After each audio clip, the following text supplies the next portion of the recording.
អូអូជីវិតដើរទៅមុខទោះប្រាក់ខែតិចក៏ដោយ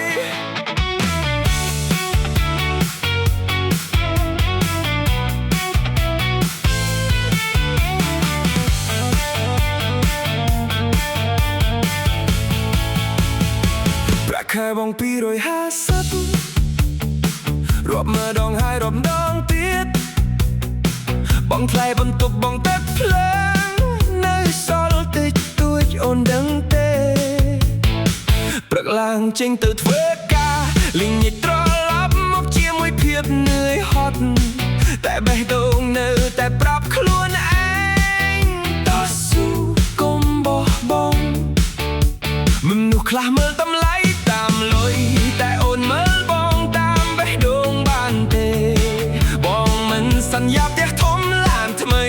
តែសន្យាថាខំប្រឹងមិនឈប់ប្រាក់ខែបង250មិនច្រើនទេតែបងមានចិត្តស្មោះបើអូនព្រមដើរជាមួយគ្នាយើងនឹងសាងក្តីសុបិនរួមគ្នាប្រាក់ខែបង250តែស្នេហ៍បងមិនដែលខ្វះមួយជំហានថ្ងៃនេះនឹងក្លាយជាពន្លឺថ្ងៃស្អែកបងមិនខ្លាចការលំបាកខ្លាចតែអូនមិនព្រមស្ម័គ្ររាល់ញើសដែលហូរលើថ្ងាសគឺសម្រាប់អនាគតយើងថ្ងៃណាមួយបងនឹងអាចឲ្យអូនញញឹមដោយមិនបារម្ភមិនមែនដោយសំណាងតែដោយការខិតខំរាល់ថ្ងៃ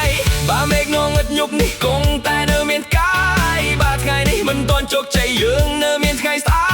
កកុំវាស់តម្លៃមនុស្សតាមចំនួនលេខ